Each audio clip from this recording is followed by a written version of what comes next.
Let's go. Dr. Rosie Milligan, one of the most sought-after speakers on the circuit today. Her live internet talk show, Express Yourself, is the most provocative, thought-provoking, and talked-about radio show on the internet. There's no holds barred, and Dr. Milligan puts the B in bold. She brings it every Tuesday live at 10 a.m. Pacific and 1 p.m. Eastern Standard Time. Dr. Rosie has been proclaimed the most provocative female writer of the century. Her books include Satisfying the Black Man and Black Woman Sexually Made Simple, Why Black Men Choose White Women, and the book Nigga Please. These books have raised eyebrows across the country.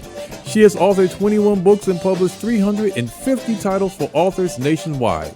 Check Dr. Rosie out at drrosie.com for her books, articles, and archives of her internet talk show.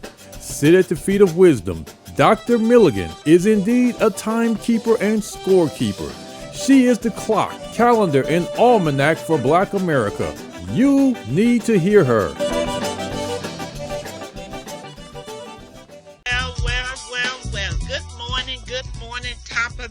Top of the morning. You listen to the Express Yourself Hour. I am your host, Dr. Rosie Milligan, coming to you live with nothing but straight talk. You know, that's how we do it around here. Nothing but straight talk. My co-hosts are, well, Mr. Keith Swanson, the invisible man. People keep asking, does he really exist? You know, I brought him out to the Black Lives on Tour last time, but people said they didn't see him. Well, you know, it was a Zoom presentation, and he didn't have a sign on his back. I think he still wants to be invisible, but he promised me, you guys, he promised us the next event, he's going to be there. He's going to have a hat on that says Keith. You cannot miss him. He promised me that. He's good for his word, so we're looking forward to that. Keith, how are you this morning? I'm doing good, Dr. Rosie. How about yourself? I'm doing wonderful. Feeling real good today. Sometimes you feel so good, you say, wait, you know, you just, I don't know.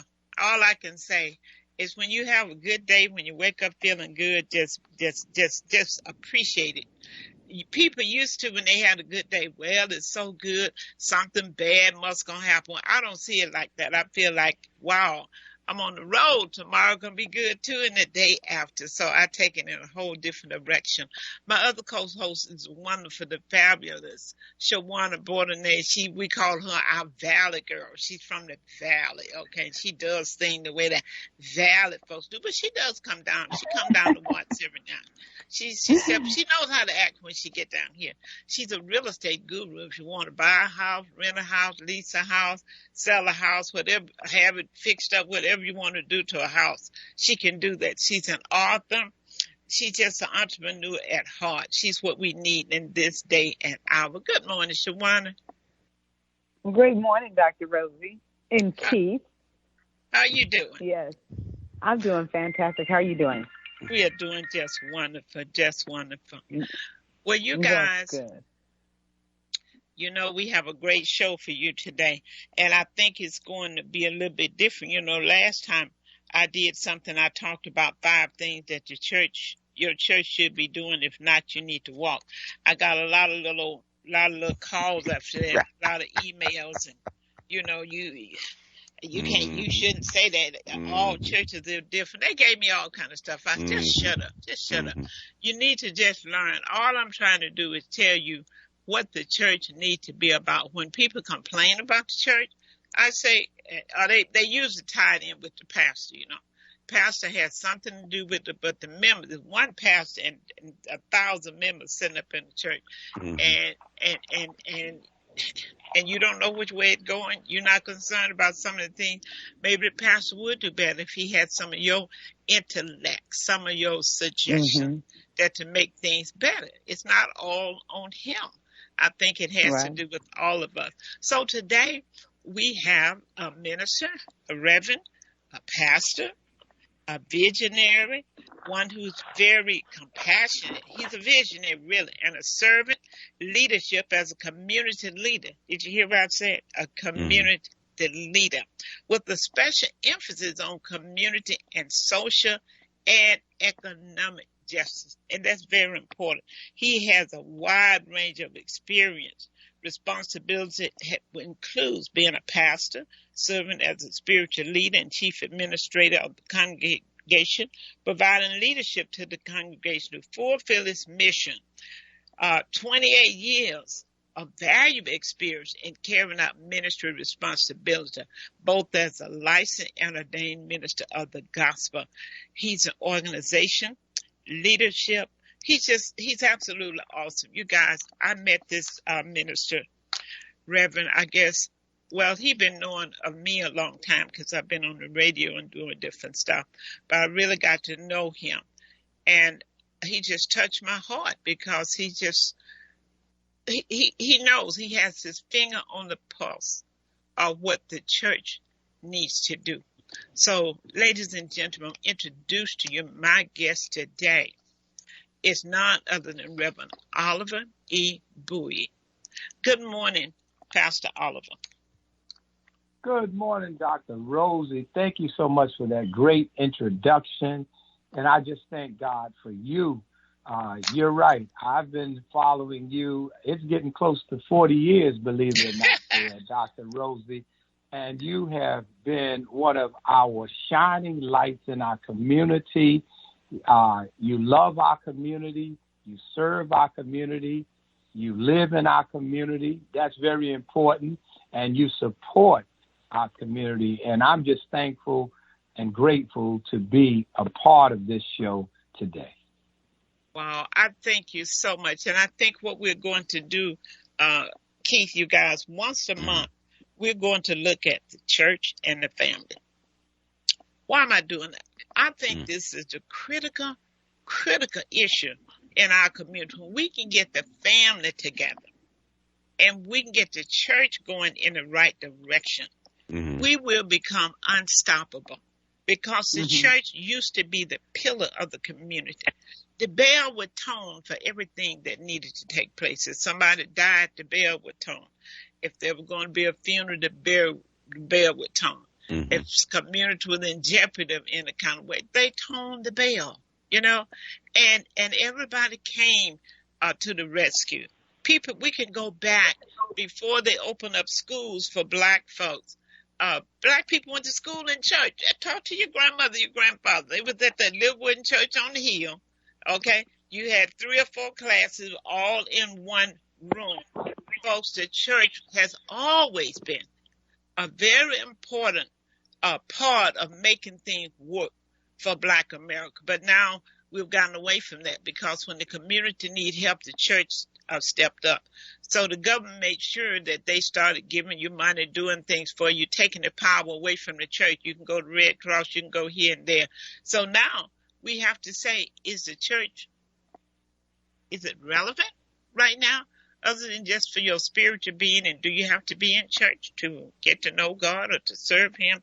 It's just a whole lot of things. But my bottom line is, folks, when we get the Black family together, hear me good. When we get the Black family, get the cohesiveness among the Black family, and we get the churches doing what they were created to be, doing what they used to be, we will become unstoppable as a community. So our topic today is steps that the Black church and the Black family must take now, N-O-W, not tomorrow, must take now in creating Black wealth. And don't be afraid, unapologetically so, create Black wealth. We've gotten so even the churches, they got, the Black and the brown. Please, you all, I'm not trying to exclude anybody, but who's in the ditch? How you gonna pull the brown out if it's a Black in the ditch? If the Black need a wheelchair or a crutch, why are you trying to throw somebody else a wheelchair or crutch who haven't broken their leg? I'm just saying, you guys. I'm just saying. So anyway, so we're going to talk about the step the Black church and the Black family must take now, not tomorrow, in creating Black wealth. Let me give you a few facts, folks. The fact shows that much has been done to prohibit Black wealth, such as the bombing in Tulsa, Oklahoma, Black Wall Street, Rosewood, Allensworth, which is a little town up past Bakersfield, It was the first town in California established exclusively by African Americans. All of these entities were destroyed. I know that. I know that is fact. But folks, we're talking about a day that we can turn things around, because now we know what happened. We know. So now we know what to do. So let's look at some steps. Steps for the Black church. Number one, they need to encourage entrepreneurship. Entrepreneurship. That's number one. Number two, they need to support Black-owned business. About 15 years ago, I spoke to a group of ministers. I said, every one of you should have a Black business directory so people can support people that's in your church. I said, you have attorneys, you have cosmetologists, you have all type of business here. And if people leave here every Sunday, they don't even know these businesses exist. Why aren't you encouraging them to support these businesses? Because these people are tithers. They have more money to give. That's not what we're about. We're about feeding their spiritual soul. So now we can't, well, so many churches that's in foreclosure, so many of them be closing up. I'm just saying. So I'm just going to stop at those two things, and we'll go. I'll just go on through with the church. Supporting Black business, that's important. You shouldn't be afraid to let your congregation know that Black business is in trouble and that we need to support them. If you get one white member or one Hispanic in your audience, ministers feel that they cannot talk about Blackness. They need to teach on finance. Just tell them what the Bible says about finance. There are plenty of scriptures that talks about finance, and even Ecclesiastes 11:2 talk about businesses. You should have 7 venues. No, maybe even 8, because you don't know what this aster may come up on the land. Just teach what the Bible says. If you're going to eat from the biblical plate, eat the asparagus, eat everything on the plate. So talk about the finance. Getting out of debt, budgeting. Help bring your people to a state of economy. So that's my spiel, and I'll talk about the family later. But, Reverend Buie, what do you think about what I just threw out there? You're right on target there, Dr. Milligan.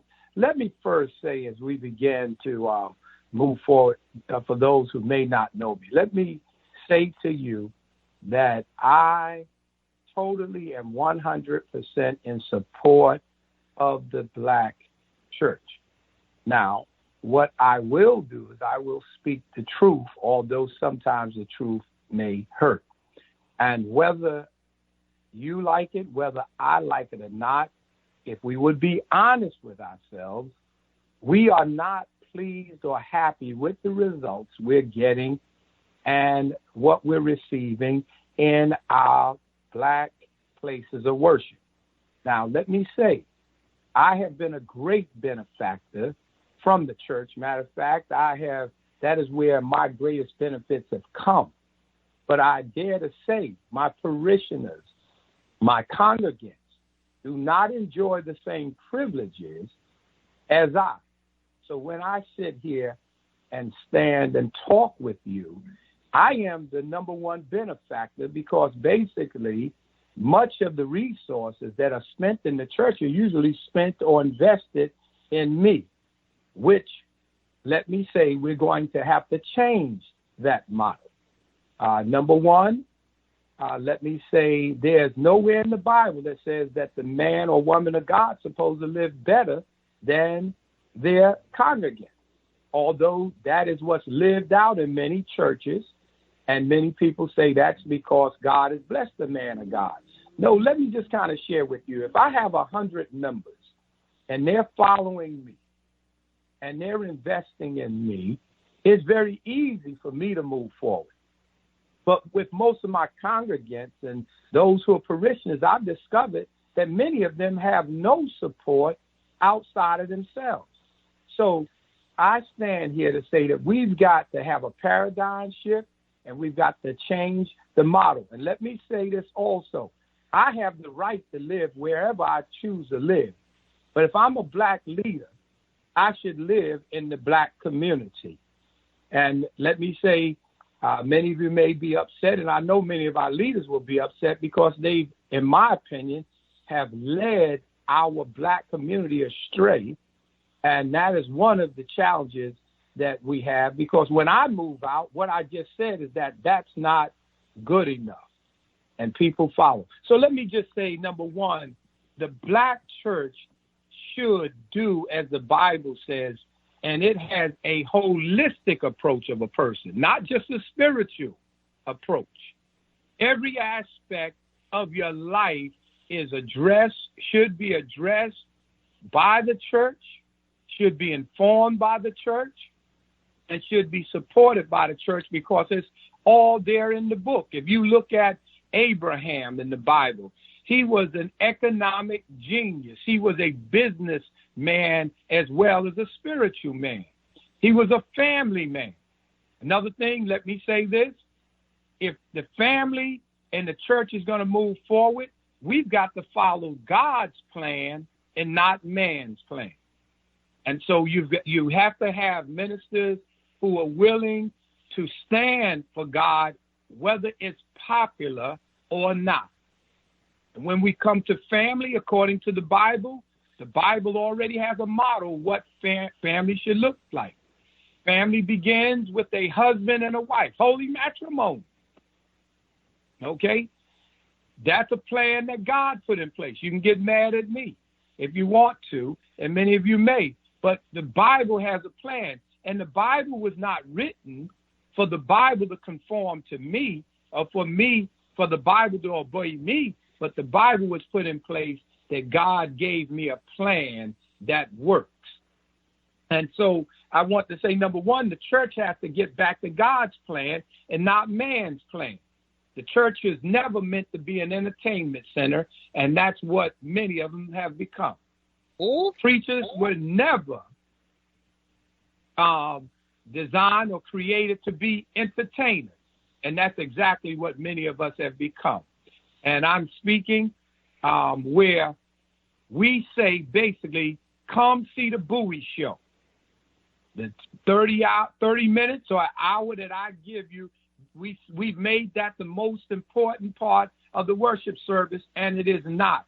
All of the worship service is important, and we must understand that, and we must understand that it is teamwork that makes the dream work, not just one individual. So that's a little different from what you're used to. And a leader must be willing to speak truth to power. And if you're not involved in the political realm as a spiritual leader, you're not involved.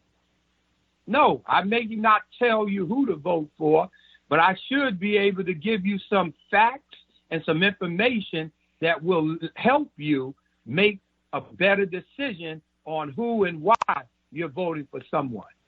Another thing when it comes to economics, I'm not an economic expert, but if I'm investing in real estate and I'm making money on real estate, I need to be able to share that with you and show you the way. If I'm investing in the stock market and I'm making money, I need to teach that to you. Now, you can do with it whatever you want to, but I need to begin to share. And before I stop, because I've gone on for a long time because I have a lot to say. Another thing, about 50 years ago, most of the time, the most educated person, formally educated, was the pastor, and who had a great deal of insight and vision. That's about 50 years ago. But today, we have people in our churches now who know more than I know, and they definitely manage more money than I do. One church that I attended, we have a gentleman who manages a $3 billion budget. But yet the preacher or the pastor thinks that he's supposed to tell this man about finances when he's only managing $1 million a year. We got to understand that we've got people in our congregation that are smarter than we are, who are better prepared than we are in certain fields, and we need to bring them together and need to use them instead of talking about, I'm the pastor and I'm in charge. No, the reality, I'm the pastor and God is in charge. I'll stop right there. Wow, I see right now you're gonna get put out to church just like I got put out. I see right now. We bet Excuse we me, better not Dr. Milliken. we better not rerun this. Okay, we have a caller. Yes, Dr. Milliken, can you hear me? We Yes, can hear yes. you. What's your name? Where you calling from? My name is CP from South Central by way of Mobile, Alabama. What's up, CP? Hey, it's all good. I recognize myself this morning, so God is still in the blessing business. If we only believe what they say, give me that old time religion. If it was good enough for my grandmother, good enough for my grandfather, it's good enough for me, but they didn't put the switch down. That's the baby switch. Like you see the guy throwing a 3-card molly. It's there, but you're not going to catch it. And pastor, was that a pastor, the person who was talking? That Yes, was the good testimony. But I'll say this here. We have been led to the slaughter in the name of what? Leadership. Turn the boat sideways and we can all get there together. Stop telling black people, I want to tell you something. So I want to share something with you free of charge because we're damaged goods.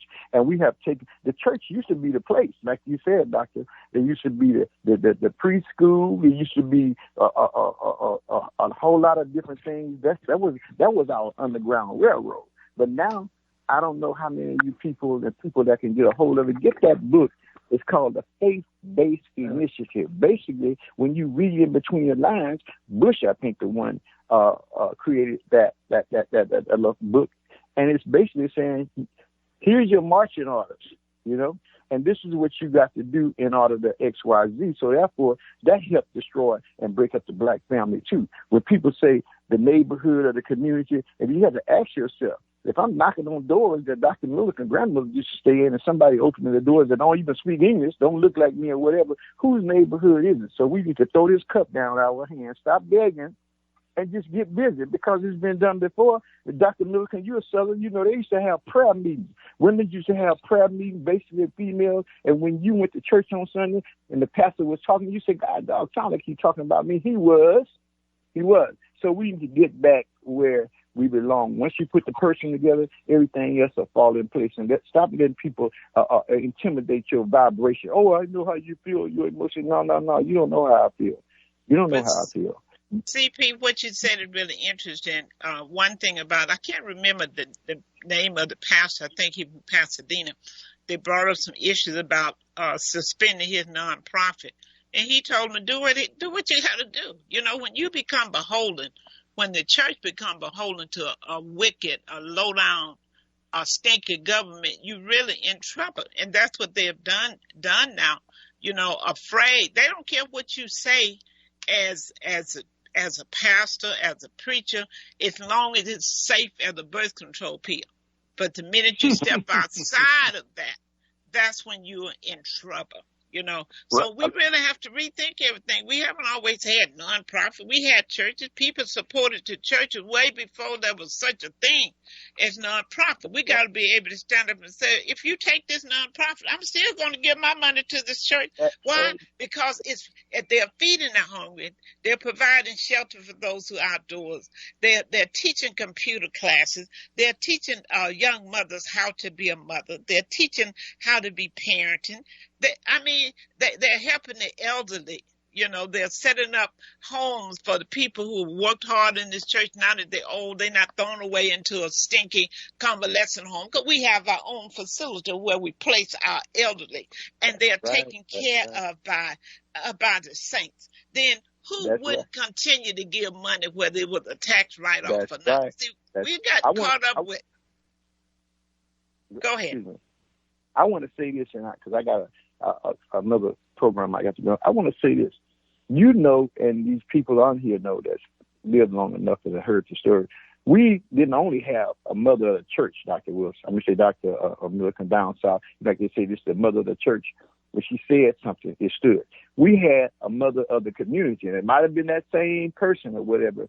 But when they start getting rid of that and pitting one against the other, we had 350 shootings all around different places in the other day in the last 72 hours. We had a youngster to get out of the jail in Chicago, and they shot him across the street from the jail 64 times. I say poor. So that's a mindset that just not acceptable. Down south right now, Dr. Milliken, the part of the country that we from, they're killing grandmothers and grandfathers with oxygen machines on, okay? So we got a lot of work to do, but it's easy once we pull together. It's nothing like unity in the community. First of all, we got to build a unity back up, and our community will come naturally. I appreciate you. I just appreciate you, Doctor. You know, Well, I really do. Thank you for calling. Thank you. I God bless. appreciate you, CP. Keith, Yes, Shawana, you've got any comments, then we're going to go. For those, let me give you the phone numbers, 310-928-7733. I forgot to give it out earlier. That number is 310-928-7733. Call us and give us your take. We're talking about the steps the Black church and the Black family must take now, not tomorrow, now in creating Black wealth. Folks, we are beneath the economic ditch. Black community is having an economic hemorrhage, and we must do something to stop it. We will make our children think that we are stepchildren to God because we are worse off than everybody, and we probably do more praying and more shouting than anybody. So the young people are going to look around and say, what's up with this? Keith, Shawana, and we're back to our guests. Okay. Well, the thing is that there's a book I've read a long time ago by Carol Quigley, The Evolution of Civilization, when he talks about an instrument that develops into an institution, right? An instrument, a social instrument, is actually developed like the church to serve and solve problems for the group, right? For the community.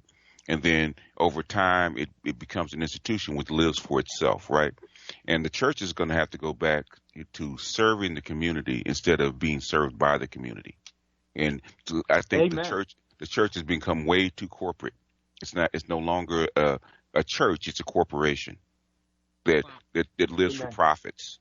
And that's been it's been a 40-year or 50-year progression. But the thing is, at some point, it's going to have to revert back to what it used to be. It used to be people come together as an instrument to serve the community, not only spiritually, but physically and socially and economically. And when we were strong, say like, during, after Jim Crow, not after Jim Crow, but after emancipation, even during slavery, it was an instrument for liberation.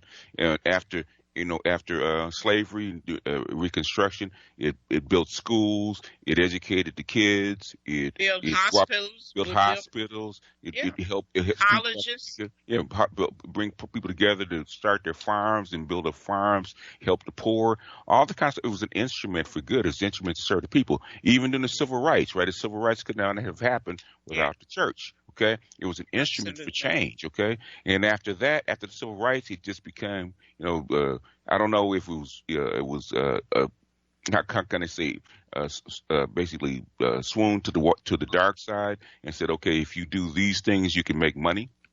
Yeah. You can get your car, you can get your jet, you can be on TV and sell books, stuff like that. Maybe that was it. I can't speak to what the individual churches. The thing is, overall, it's became a corporation. Go ahead. I can help you with that. What happened is we, as Black people, lost our way. What happened? We went away from who we were, and even today is still trying to be something that we never can be, and that's white. We adopted their morality, we adopted their way, which will never work. It's destructive because it's self-serving. And many of us abandon ourselves, and many of us don't even know who we are right now. And you said something that was important. The church used to serve the community. And now the church, for the most part, and especially the bigger they are, they tend to serve themselves. And we can go and look, and we have a leader, so-called leader. You don't have to take my word, but if you begin to do your research, they are building their own empire. And you will not believe, if you did the research, you won't find it because they're hiding it now. Many of your leaders, and regardless, Black or white, but Black leaders, you'll be surprised. They've amassed 200, 300, 400 million of wealth, many of them right now, but they have it for themselves. They put their money in offshore accounts, and they have not invested in our community.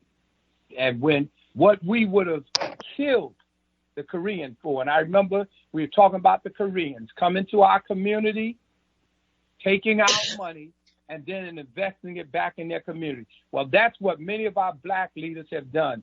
Find out where they live. They come get our money, and they say our money, say our community's not good enough. Now, if we didn't have a View Park, Ladera, Windsor Hills, and areas like that, I'd say cool. But they'll take our money, where you could have bought in Windsor Hills not too long ago, $500,000, but they'll take our money and go to Beverly Hills and spend $10, $20 million on a home, and they've got us duped in praising that behavior. And you know what's interesting about that, Reverend Buie, is that, think about it, they take the dollar out of the black community because they don't come from Beverly Hills back down here to shop. They shop at the Beverly Center. They go to the market there. They buy their gas there. So when we get to the black family, we're going to show the responsibility of the black family is going to have to be the one to realize what we need as a family and to stop this foolishness. I mean, people love to be a part of the show. They love to be a part. Oh, my pastor live in so-and-so. My pastor got an airplane. But what do you have?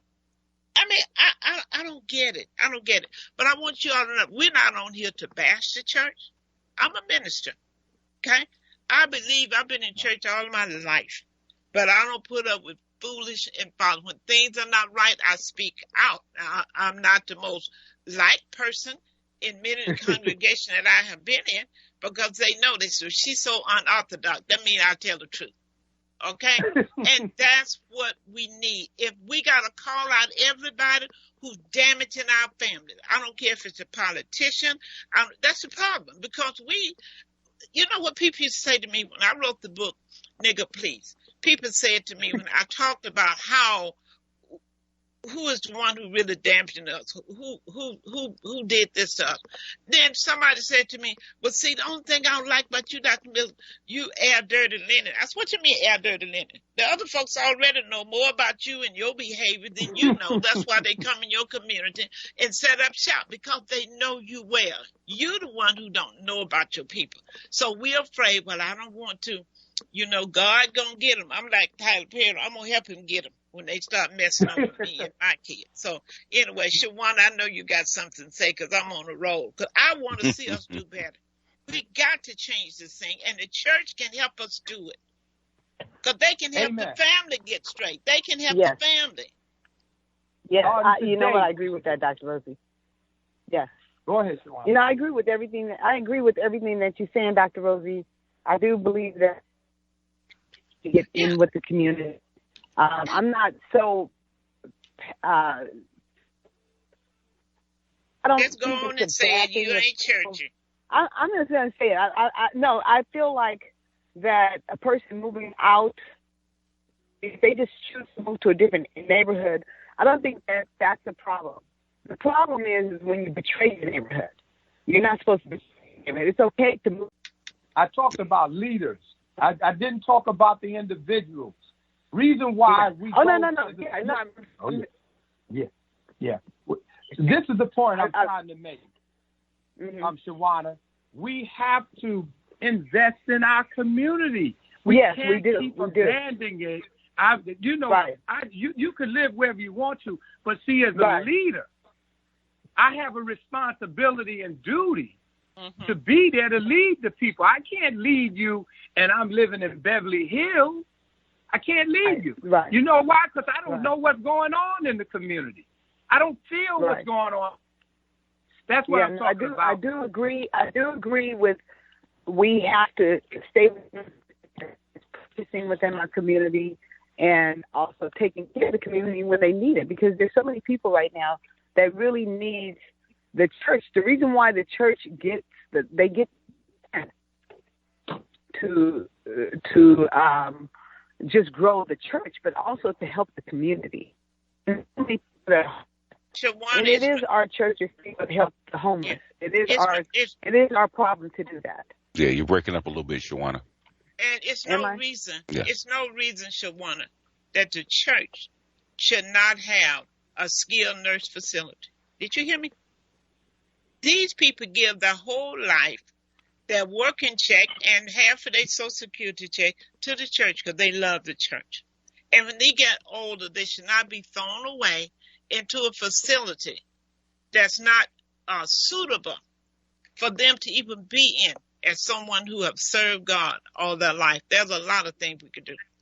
If the black church just said we're going to have one supermarket, it's a disgrace for us to sit in a city this large and not have a large supermarket. All the minister have to say, if he stand up behind that pulpit and say, now I want all of my members to go to Do Right Market, every one of them would go and do that. The power, that's what we're talking about, the power that's in the black church have not been used. It has been misused. It's been used. It has been misused and abused. That's the issue there, Dr. Milligan. Number one, you had said something. As a Christian, everything that God created, he created it what? To prosper. So nonprofit is actually going against the God that we serve. Mm-hmm. And like you said, nonprofit is really, for the most part, a gag order. And it creates it creates a mindset and a mentality that you're not supposed to prosper. Now, if you have a nonprofit, you need to have a profit arm, which is able to create businesses. And let me say, they say black people need jobs.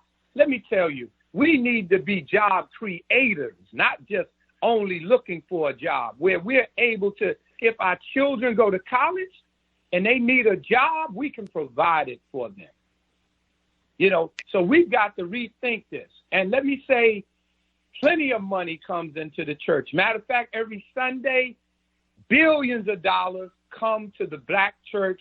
And guess what? We take them to white institutions. Absolutely. Billions every Sunday. So it's not that we don't have the money. It's not that we don't have the knowledge.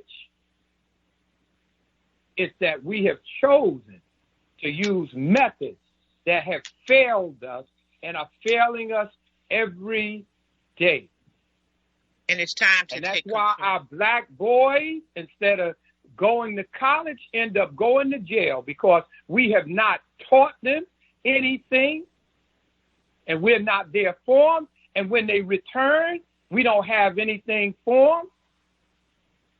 It's got to change. Absolutely. You know, nonprofit has done to the church that identical same thing that the welfare program did to the black family. That's why we talk about the church and the family. When it went in and say a family intact, we can't help you. I don't care how bad you're doing. That man got to get up out of here. So he had to hide his clothes or come at night. You all saw the movie Claudine. That was really real. Okay. Mm-hmm. So that broke the family up. So now when you come in and you take away the power, see, the church had the power with Reverend Buie back then, because they did everything. Amen. The community depended on the church. So the government said, you know what? Now this, we got to stop this, because they totally depended on the church, and the church going to have some power. Let's take this power away from the church. Let's give them this assistance. Let's do this. You guys, I hope you understand what I'm saying. See, money and that kind of stuff has really has crippled our whole community. Nonprofit did the same thing, because you got to shut your mouth. In your nonprofit article, you're not supposed to be involved with politics. But nobody's saying anything about politicians stepping over your pulpit, telling people who to vote for and passing out stuff. That's really not what they're supposed to do. But as long as you're safe, you're a birth control pill, okay? Then they don't care what you do. But step the wrong way and see how quick they snatch that nonprofit from you. So it's always held over your head We non-profit, so we can't do this. Every church, far as I'm concerned, with a large membership, ought to have a store right there on site, selling all types of products. Wigs, hair, because it's, the hair business is a $10 billion industry. And when I go into churches, I go in there like the mortician. He go in there looking to see who's going to be the next candidate. I go in there and I start counting them wigs and braids and they're gonna buy it weaves. anyway. Yeah, I said, wow, it's a whole lot of hair sitting up in here. What if the church had a beauty supply on site? Come on now. What if they had a bookstore on site? And I'm sure like 10% of them are actually beauticians, so they probably And what if they didn't sell nothing but basic things, soap, toothpaste? Minister Farrakhan tried to get people to do that some years ago. Just do the basic thing, buy it from black folks, So sure. So let's go to the black family. What do they need to do now? Children need to be a class right in church, teaching people how to live with others. And that's important. Because you're going to be living with somebody now the way things going, but you want the house to be in peace when you have to move back home or move in with your sister or brother. So we should have classes on how to live with each other. The contract you should have when you allow somebody to move into your house. Then the expectations are real. We need to be teaching our children to live at home until they can buy them a house. Save their money. Even if they make them pay rent now. They don't stay for nothing. And you can take that very rent they pay and put it aside so you can help them to buy a house. You need to teach them about a home-based business. Everybody ought to have a home-based business. You need more than one stream of income. If COVID didn't teach you something, because some people, I got a good job. You ain't got no good job because you don't know how long it'll last. You should always have something on the side. That man can tell you to go home tomorrow or close that business down next year. He knew when he opened it, it was going to be for 10 years. He didn't tell you. You're working on how you're going to retire. And he knows it's not going to be in retirement because he's already done his exit plan. So you should be teaching about home-based business. The churches need to teach about entrepreneur. You need to teach your children about entrepreneur. And by all means, teach your family to support black business. Let me tell you something. Your children will do what they see you do. My children never saw me go into a swap meet. They don't go. They didn't see me go. When they see you spending all of your money on Slauson and Western, that's what they're going to do in the swap meet. When they see you taking your clothes to a black cleaners, when they see you seeking out black restaurants, that's what they're going to do. They're going to follow your leadership, support black-owned business. That is so important. So the family, you need to stick together, put your money together. If you have someone in college, everybody in that family needs to be sending them a little something, encouraging them. Okay? And these are the things we need to do. Don't go out, don't buy a new car. I'm sending word out right now. If black folks decided we're not going to buy a car for 2022, can you imagine what would happen? Can you just imagine what would happen? Stock market would crash. Yes. We're going to have to take down industry one by one. They're not giving back to the community. If McDonald's is not giving anything to the community, all we got to do is say, well, black folks, none of us going to go to not a McDonald's. See, we don't know how to group boycott in a way that it brings money back to us. Yeah. But we all have to do it. Yes. Dr. Rosie, one of the things before what we are talking about, for those of you who are listening, one of the underlying ingredients in order for us to be able to be successful, what we're really talking about is actually unity. Yes. And if we unite, now let me say, I may not have $10,000 on my own, but if I have 100 people that have put $100 together, we got $10,000. Right. And let me say this, I'd rather have 1% of something than 100% of nothing. Wow. So one of the things that we must understand is that we must come together And this is why we're doing this show. This is a call. For those of you who are listening, we need to come together. You need to call in. You need to give us your name.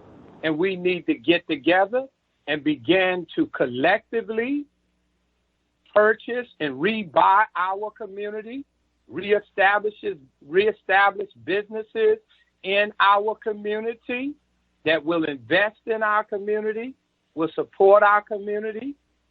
And that's what we're talking about. One of the key ingredients in the church or the family, we must unite. Because let me share with you, as you've heard this before, nobody's going to save us but us. That's right. Yes, that's right. I agree with that. Yes. And what I want to do, with a group, put together a group, open an escrow account. We're not designating where the money is going because we're going to decide as a group. Open an account and have people to just pledge, what they want to put into that account. Don't worry about what anybody else is doing. Don't start looking at, how much my return is right now. What is your return when you go to Vegas?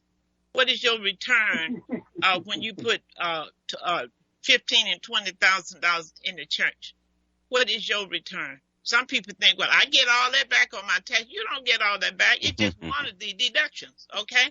Now, I'm real serious, because most people, I can't tell you what's going to happen. Sometimes we have to just look at a situation.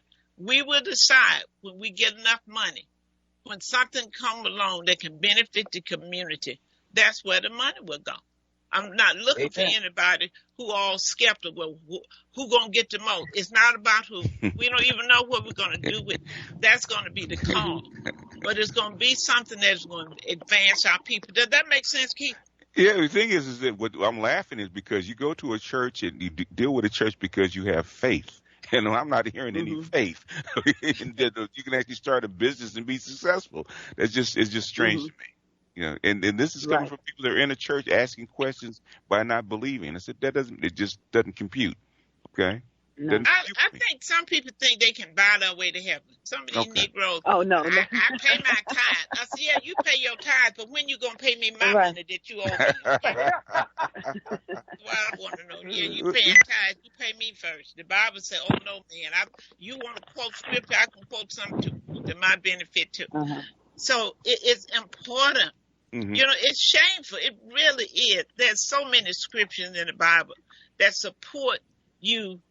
I asked a group once. I did a seminar around Buie, and I asked people, I said, how many of you all pay tithe?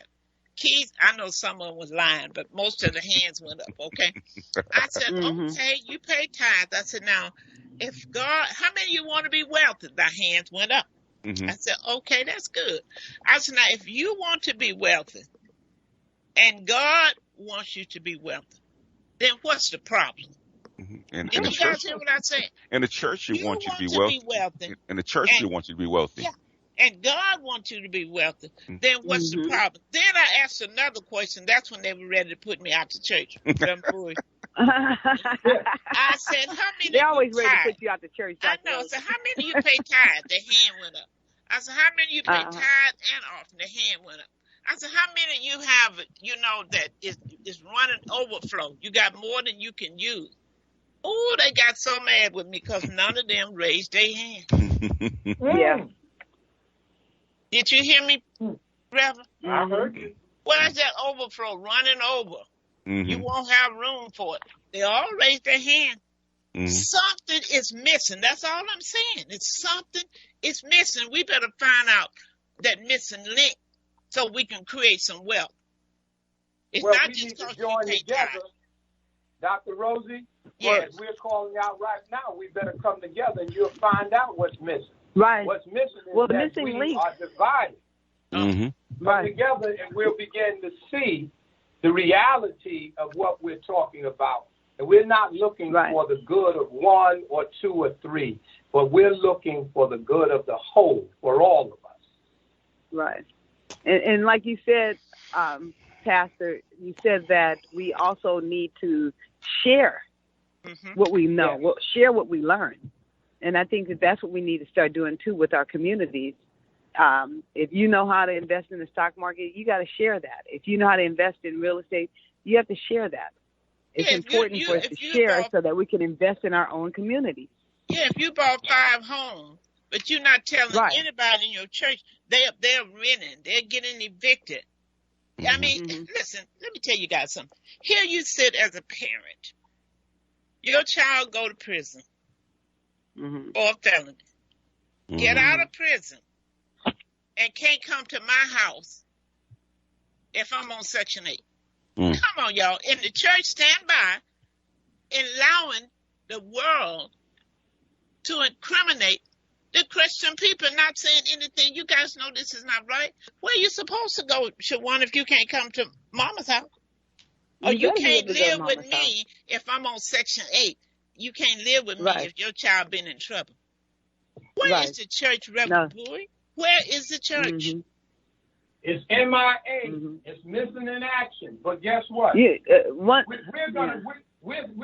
come together today to change that paradigm. And we are going to also begin to challenge the church and our so-called leaders. Because let me share with you, our community is where our leaders have led us. Did you hear that? Yeah. Our community is where our leaders have led us. Wow. I mean, you know what? I'm taking back what I said earlier about living in the community. I think we do need to live in our own community if we're going to be, so I take that back. Because that's how you know what's going on, Shawana. Yeah, you know what's going on. Yeah, I think community. It's important. That's why I appointed myself the self-appointed mayor of South Central. Because I know what's going on in it. And these other people who represented us, they have no clue. They don't have the knowledge that I know about what happened on these streets. They get their stuff from the news, okay?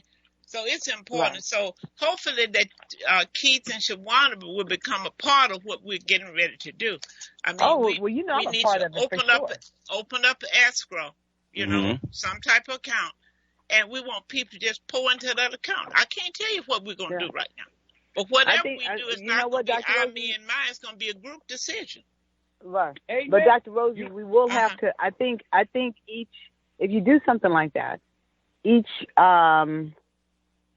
account that you build, it should be a certain amount. It should be a stoppage on that so that you could take, let's say you raise $500,000 or $1 million. That $1 million should have people's names on it with the percentage that they did do, so that when it comes time to spending the money on a property free and clear, if you're only putting $20, you can't expect, a certain amount of money. But if you're putting, if it's a $500,000 deal or $1 million deal, that's the stoppage. Okay, what we're going to do with this $1 million is we're going to buy a piece of property in our community. So we'll identify certain properties to purchase. And when we identify the properties to purchase, that $1 million will go into that particular property. And those investors that invested the money in that $1 million are the shareholders, so to say, in that particular property. So you're building and buying a lot of properties in our community. So now you have a stoppage. This one is $750. This one is $1 million. This one is $2 million. Whatever you decide that you want to do, I think having a certain number, and then people will feel comfortable with, you know what, I'm investing in that $1 million fund. That's $1 million fund. We have 5 properties identified, and if you're in it, let's do it. That's it. Shawana, I think what we want to focus on, my idea, we'll come together, is is businesses, not just homes.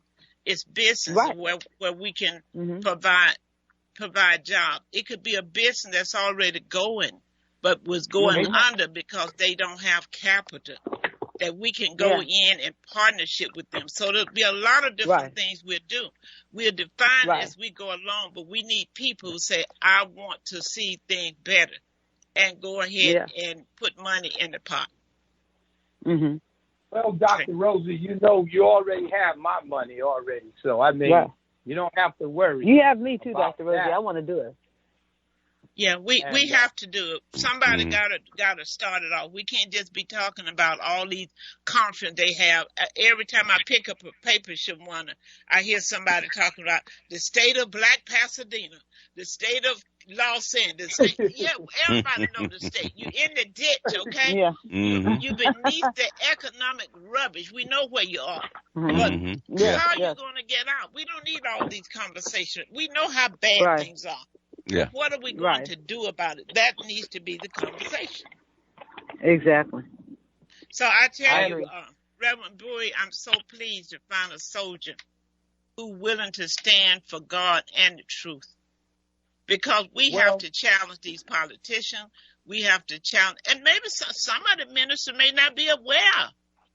Some are aware and some might not be. They're just doing what the person they saw do, who they were under their leadership. I thought about that one time. I said they may be just as innocent. Some of them know and some of them don't. Some of them are ignorant, and that's what we must understand. That doesn't, when I say ignorant, it's just simply I'm saying we don't know. Yeah. And that's why we are here today, because if you want to know and you want to be a part of the change that you like to see, here is an opportunity. And Dr. Rosie, I'm going to step out right now. I'm going to invest a minimum of $1,000 to start this. So you have a minimum. Now listen, people, you'll hear me, and I'm not just saying this and I'm not bragging. Now you may not have $1,000, and that's understanding.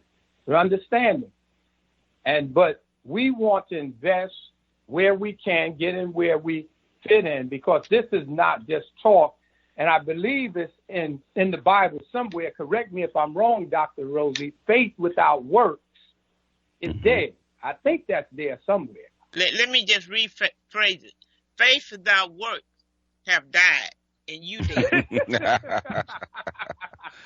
Here you go again, Dr. Rose. That's why they won't let me in the church. That's why they keep kicking me out. You were doing good. See, I try to say it.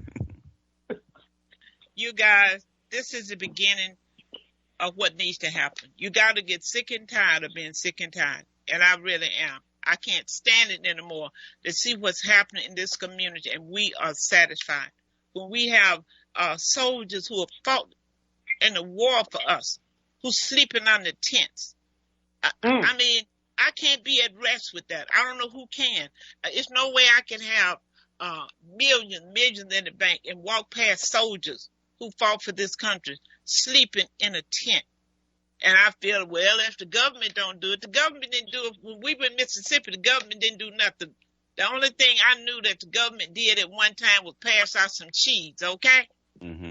We took care of each other. So we better get back. God has given us the power. He didn't put, well, white men, they won't let you get so far. God didn't put the white man over you. You put him over you. I'm going to say that again. God did not put the white man over you. You put him over you. So it's going to be up to you, black man, black woman, to take your rightful place. Place. We got to stop being beggars. That's right. Amen. Whatever they owe us, so sure they owe us. Because somebody owe you, does that mean they're going to pay you? If they don't pay you, are you going to lay down and die, or you going to get up and make your way? So, folks, this is a new day. I don't want to keep seeing what I see in L.A. See, Shawana, you Valley girl, you out there, you don't see all these people on the street. I see them every day up on the TV. In the Valley too now. And that is something that just breaks my heart, because I don't think anybody's supposed to ever be living on the street. Right. And we have to figure out a way to get the people off the street, because, people think it's the government's problem that they have to get the people off the street, but really it's a community problem. Yes, it is. We have to do it. We have to do it, not anybody else. We have to do it, and we have to step up. But I definitely want to start something, as far as you're saying, as far as involving ourselves in purchasing property or businesses or whatever it is. I'm in it. So even if we don't have a fund, if you have something, let me know, and then we can show the people what we've done, Dr. Rosie, so that they can have faith in what we're doing. So we can do something together as well. Whatever level they are, they can say, well, I want to do 25 a month, whatever they want to do. So what we're going to do is, find out, with escrow, how the type of account we can open up with the banks or whatever, put a group together. And because when an opportunity comes, you need to have the money, not I'm going to get it. Can you hold up? Can you hold up? I'll be right back. No, it's not like that. Nobody's holding up. When the opportunity comes, we want to walk in with the money. We don't know what the opportunity is yet. It may be a supermarket. It may be a motel that say, I'll sell to you. We don't care. That would be great for us to have a motel. Wouldn't you think so? If we could buy one. Amen. So we don't know. We're going to go for the best deal for us. So you guys, this is absolutely awesome. And let me see what time the show is going to re-air tonight. And you need to call your friend and you need to tell them to get on. This show is going to also be put on YouTube because I think this is a dynamic show. And I think what Reverend Buie have explained today, the responsibility of what we can do, I think it needs to be heard all over. And I believe some people change when they hear just what we have discussed this morning. I believe there will be a change. What do you think? I've already changed myself, so I know that there's going to be a change. And those of you who listen to this show, listen, don't just listen to it. Take action. Let's go to work and let's live out the reality of who we say we are. We say we're kings and queens. Let's start living as kings and queens. Yeah. Great. And Dr. Rosie, I love your call to action. I love the call to action. Thank you. This show is going to re-air at 6 p.m. At 6 p.m. Pacific Standard Time and 9 p.m. Eastern Standard Time. See, we got to bring some action, and that's what we're ready to do. And I think from this, you guys, it's going to be people all over will catch on to what we're doing. So we're starting something, I think, people all over, because they see now, nobody's going to do it for us. There's no airplane coming for us. There's no train coming for us. There's no bus coming for us. There's no car coming for us. There's no bicycle coming for us. We're going to have to walk this economic journey by ourselves. So let's do it. Let's do it. Amen. Reverend Buie, thank you so much for being our guest. I look forward to once a month. We're going to hold this conversation, and we're going to raise the rookers. So thanks for being with us. Create the movement. Yes, we are. Movement, not a yes, moment. it is. This is a movement. Exactly. Amen. All right. Thanks a lot. You guys go have a safe day. And next week, same time, same place. God bless everyone. Bless you.